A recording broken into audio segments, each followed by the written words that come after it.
மந்திரியாரே ஐயா, நான் சபையில சொல்லும் பொழுது நான் யாரு யாரு தெரியுமா?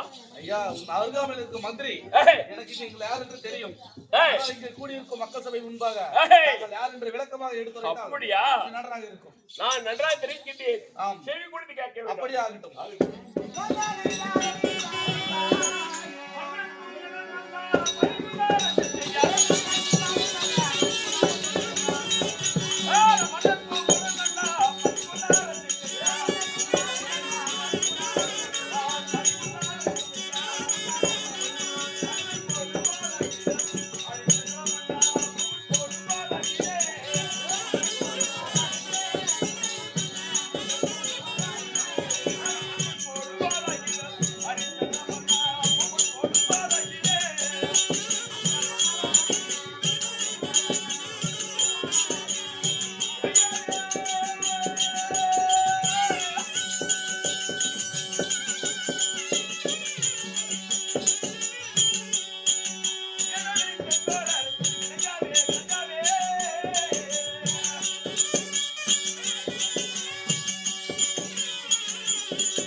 எப்படி என்றால் ஐயோதி கொடகிறது சொல்லக்கூடிய நாட்டை ஆண்டு வரக்கூடிய பூலோக வாசி என்று சொல்லக்கூடிய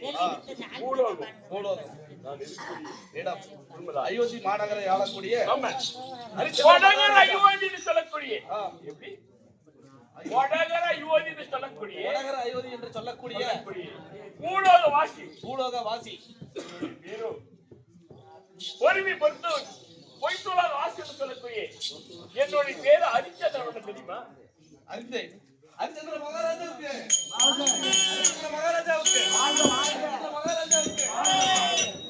அப்படி இருந்தாலும் என் தாய் தந்தை யாரும் தெரிவிக்கிறேன் எவ்வளவு கேட்க வேண்டும். அப்படி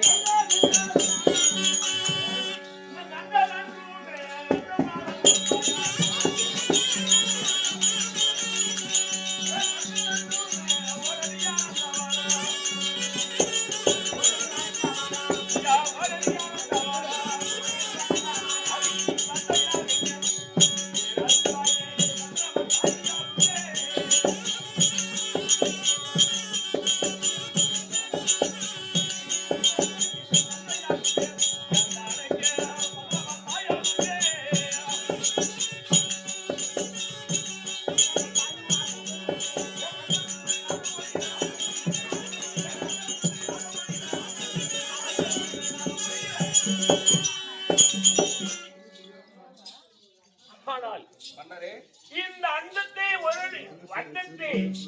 அண்ட ஒருவரையாகவும் பெண்ணு ஒருவரையாக அழகாவரை யார் தெரியுமா? சாட்சாதி எம்பெருமான். சாட்சாதி எம்பெருமானுக்கு ஆமா மகனாகவும் என் தாயை சந்திரமாளுக்கு இருவருக்கும் பிள்ளையாக பிறந்த என்னுடைய பேர் தான் கொடகர அயோத்தி ஆண்டு வரக்கூடிய அரிச்சந்திரன் தெரியுமா? அப்படியே ஆகட்டும், அறிந்தேன். அப்படி இருந்தாலும் கொண்டு போனாலும் எங்கே போகலாம். அப்படி இருந்தாலும் என்னுடைய சிம்மாசனத்தில் அமருங்கள். யாரா இருந்தாலும் தெரிவிக்க அப்போ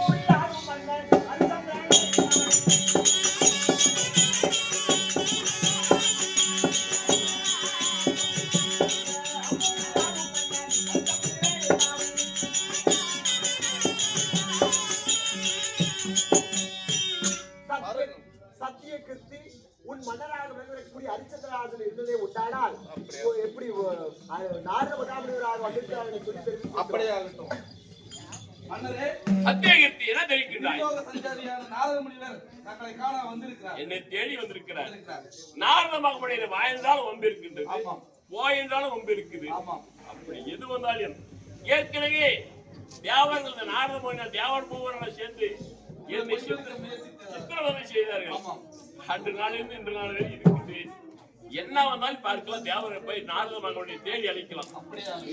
ஆனால் நாரத மகனே ஐயா வாருவாரோ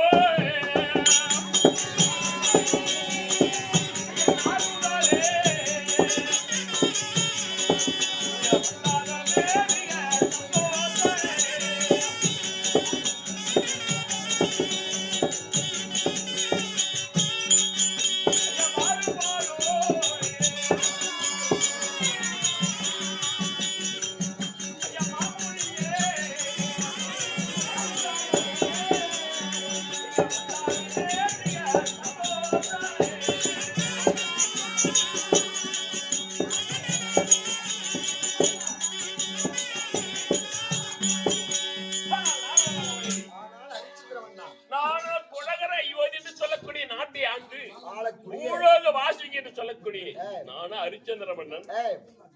அப்படி இருக்கே நீங்களா தெய்வலோகம், தெய்வலோகத்திலிருந்து இந்த பூலோக வாசி என்று சொல்லக்கூடிய ஹரிச்சந்திர மன்னன் தேடி வந்தது உங்களுக்கு சந்தோஷம். சந்தோஷம் இருந்தாலும் அப்படி இருந்தாலும் உன்னுடைய பாதாரங்களுக்கு மல்லிகை மல்லி என்று சொல்லக்கூடிய பழச்சாதி மலரை கொண்டு உன் பாதத்தில் வைத்து அடியை போய் வசதி செய்திருக்கிறேன். அப்படியா? ஆமா. சித்தமே வாக்கியமாகட்டும் ஹரிச்சந்திரா. இருந்தாலும் உன் மனைவி மக்களோடு படாத அல்லல் பட்டு விட்டாய். உண்மைதான். தேவர்கள் நான் எங்களுடைய இருந்தாலும் நீ அப்பொழுதும் ஒரு துளி அளவு ஒரு நொடி நேரம் கூட நீ பொய் என்பது உன் வாயில் வந்தது கிடையாது. அந்த உலகத்திலேயே என்று சொன்னால் நீ மட்டுமே சத்தியவான். சத்திய ஹரிச்சந்திரன் சொல்லக்கூடிய பெயராக உனக்கு மட்டுமே நிலைத்திருக்கிறது. அதனால ஹரிச்சந்திரனாக இருந்தாலும் இன்றைய நாளில் என் சுக சேவத்தோடு இருக்கவான்னு சொல்லி நாரதனுடைய ஆசீர்வாதம். அப்படி இருந்தாலும் ஒரு வார்த்தை கேட்கலாமா? கேளுப்பா.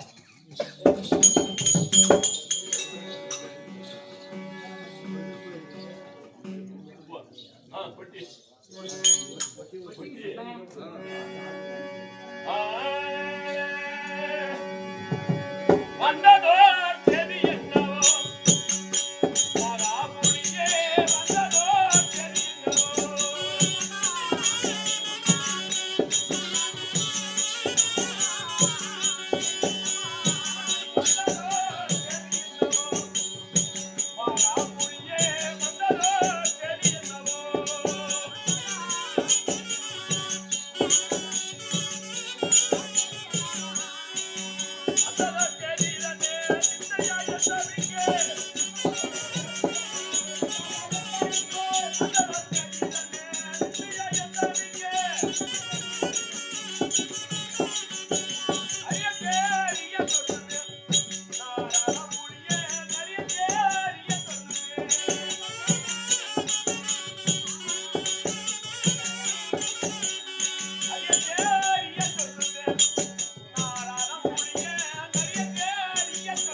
அப்படி இருக்க தெய்வலோகத்தான் இருக்க வேண்டும்.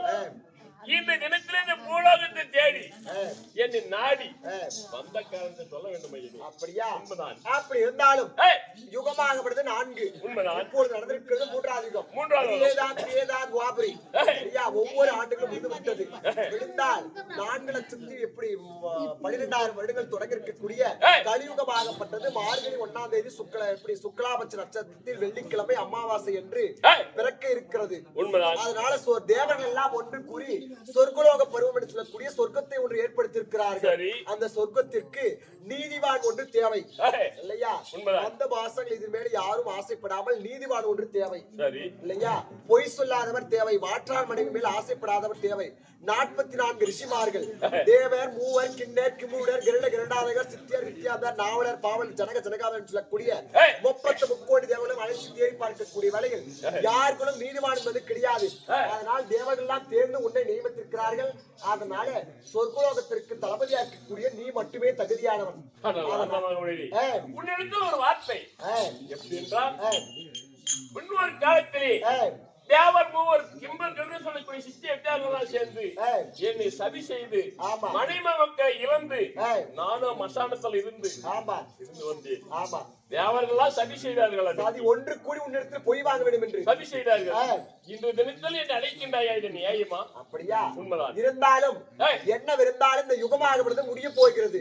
முடியதாக இருந்தாலும் சொற்குலத்துக்கு நீதிமான் என்று சொல்லக்கூடியவர் யாருமே கிடையாது. சரி இல்லை என்று சொன்னால் சொற்குலத்துக்கு தேவர்களால் சேர்ந்து இருக்கக்கூடியவர் பாலை அடுத்தபடியாக இருக்கக்கூடிய கலியுகத்தில் இருக்கக்கூடிய கலியுக மக்களாகப்பட்டது நீதியை வழங்கக்கூடியவர் நீ மட்டுமே. அதனால நீ ஏற்றுக்கொண்டுதான் ஆக வேண்டும். விதி வந்தால் யாராலும் தடுக்க முடியாது. அப்படி இருக்க என்ன நடந்தாலும் ஆகட்டும். அப்படியே போலாங்க.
இந்த அயோத்திமா நகரை சீரும் சிறப்பாக நீ ஆட்சி செய்து வருவார். ஆகட்டும். என்றென்றைக்கும் பொய் சொல்லாத உத்தமன் என்று உலகம் போற்ற உத்தமனாக வந்திருப்பான். இருந்தாலும் என்ன கேட்கிறேன்?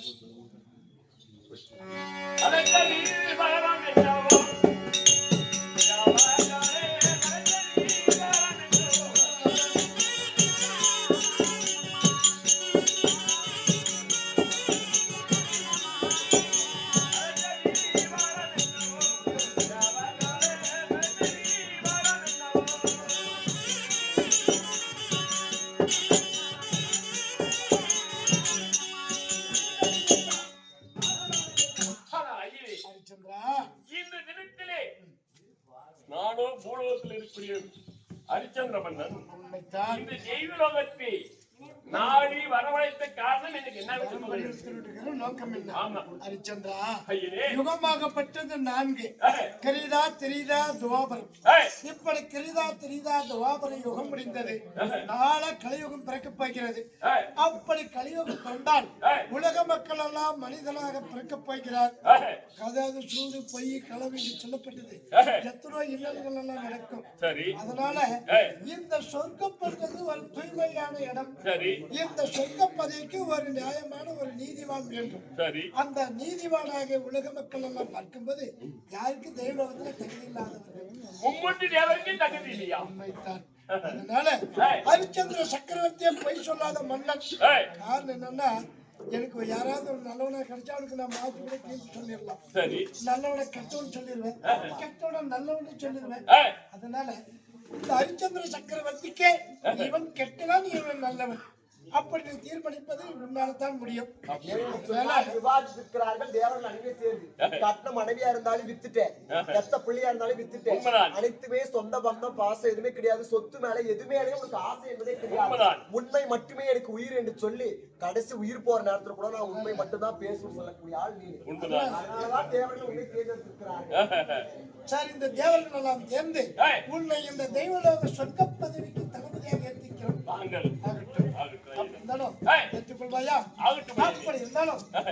அமர்ந்து நீ மணிமுடி சூட்டி இந்த நாடு எல்லாம் இழந்திருக்கிற இந்த மகுடமாக்கப்பட்டது அந்த யாரு விஸ்வாமித்திரனுடைய வரைபட்டு இந்த முடி இந்த தலையிலே சாய்ந்த முடி தலையில ஏற்கல. உண்மைதான். என்ன அன்னைக்கு சாய்ந்த முடி இன்னைக்கு ஆகாது. ஆமா. அப்படின்னு சொல்லி அகற்றி இருக்கிறேன். இதை அந்த முடி தரித்து மன்னனாக்கி இந்த சொர்க்கப்பதிக்கு தளபதி வைக்கும். சரி. ஆழம் மரியாதை எனக்கு கூட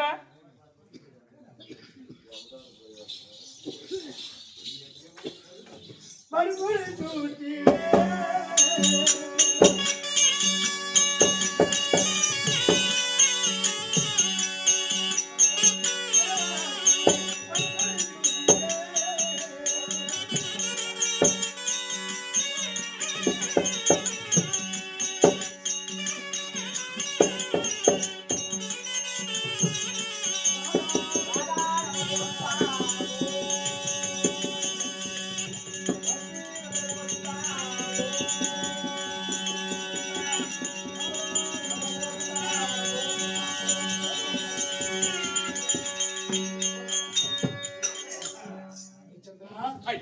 இந்த தேவர்கள் ஒன்றுபட்டு கீழே தலையிலே கிடந்த முடியை தலையில சூட்டி எடுக்கணும். அரசனாக ஏற்று இந்த சொர்க்கப்பதியை திறக்கணும். அதே நாரதா இந்த 3 யுகமும் கிரிதா திரிதா துவாபரம் 3 யுகத்துல மாறி மாறி பிறந்து இந்த நாரதன் கனகம் உண்டாக்குவதே அவனுடைய வேலையாக என் வேலையாக வைத்துக் கொண்டிருக்கிறேன். இன்ற நாள் முதல் இந்த கனகம் செய்வதை விட்டு நீ ஒரு நீதி வாய்ந்தவனை வாழணும். வாழ்ந்து இந்த புத்தி மந்திரி சொல்லப்பட்ட இந்த சத்திய ஹரிச்சந்திரனுக்கு நீ ஒரு புத்தி மந்திரியாக இருக்கணும். சத்திய கீர்த்தியாக சத்திய கீர்த்தியாக ஒரு புத்தி மந்திரியாக இந்த ஹரிச்சந்திரன் துணையாக இருக்கணும். நீ துவாபரகத்தில் முடியக்கூடிய வேலையில் எனக்கு முக்தி அளிக்கிறீர்கள். ஆகட்டும் சுவாமி. தாத்தா ராதா ரமண கோவிந்தா.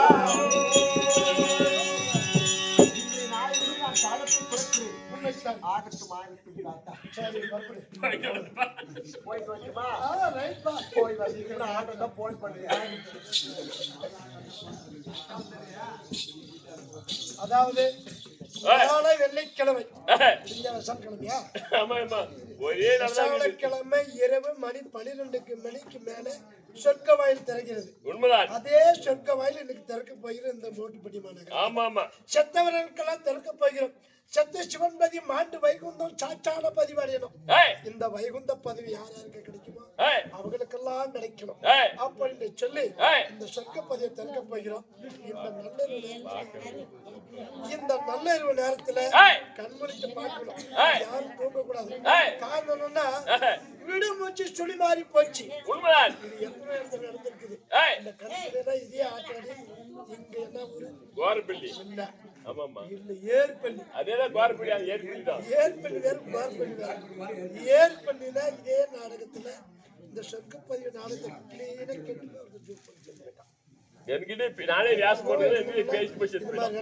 நடக்குது. அப்படி இருந்தாலும் இந்த சொர்க்கப்பதிவியா காரணம் இந்த சொர்க்கப்பதிவு காரணம் ஆண்டவா வைகுந்த வாசம் தனக்கு இந்த சொர்க்கப்பதிவுல இடம் கிடைக்கணும். நம்மளெல்லாம் இந்த சொர்க்கப்பதிவுல இடம் கிடைக்கணும். இந்த சொர்க்கப்பதிவு நாங்களும் காணணும் என்று சொல்லி அனைவரும் நீ இந்த சாமி காணணும். சாமியை கும்பிட்டு திருநூறு வைத்து உங்க மனக்குறையெல்லாம் போக்கணும். காரணம் எத்தனை நாள் வந்தாலும் ஒரு நாளைக்கு நம்ம பிறந்தவர்கள் இருக்கதான் செய்யணும். அப்படி இருந்தால் போதாது. இருந்தா இல்லறம் சேரணும். அந்த அதுக்காக உலக மக்கள் அனைத்து பேர்களும் நல்ல உள்ளத்தோட சொர்க்கப்பதிவு திறக்க போகிறோம். எல்லாமே கண் இழந்து உட்காந்து கொஞ்ச நேரம் சாமி பாருங்க. சாமி கும்பிட்டு ஏன்னா இறந்த உயிர்கள் சொர்க்கம் சொன்னாவே அந்த இடத்துல இந்த சாட்சாதி கண்ணனுடைய நாமம் உலகம் முழுவதும் கோவிந்தா என்று சொல்ல நிறைய நம்ம நோய் நொடியெல்லாம் போகலாம். நிறைய பிறை மூப்பு சாக்காடு சொல்லப்பட்ட அணுகிறது போக்கலாம். அதனால இந்த சொர்க்க வசனம் திறக்க போகிறோம். கொஞ்சம் கண் முழிச்சிருக்க மாண்டவருக்காக திறக்க போகிறது. நம்மளால பெருமை வந்தாலும் சாமி கும்பிடுவோம். உங்க வீட்டுல யாருன்னா மாண்டு இருந்தாலும் சொர்க்கம் போய் சேரணும் வந்து கையெட்டு போலாம். எப்படி ஆட்டோ விட்டவங்க தான் வரணும் கிடையாது. எல்லாரும் வரலாம். அப்படி இருந்தாலும் ஹரிச்சந்திரன் இந்த சொர்க்க வாசல் திறக்க போகிறோம். இந்த சொர்க்க வாசலுடைய வேலை என்ன? சொர்க்க வாசல்ல நின்று சத்த சிவன்பதி மாட்டு வைகுந்த தேடி உன்னை மாடி வரும்பொழுது அவனை சீரா விசாரிக்கணும். நான்காம் பதி கணப்பு அத்தீங்க செய்து இருந்தாலும் சொர்க்க பதிவில் அகட்டி அவன் நகத்துக்கு அனுப்பு. இது உன்னுடைய வேலை. விசாரிப்பது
ஆமா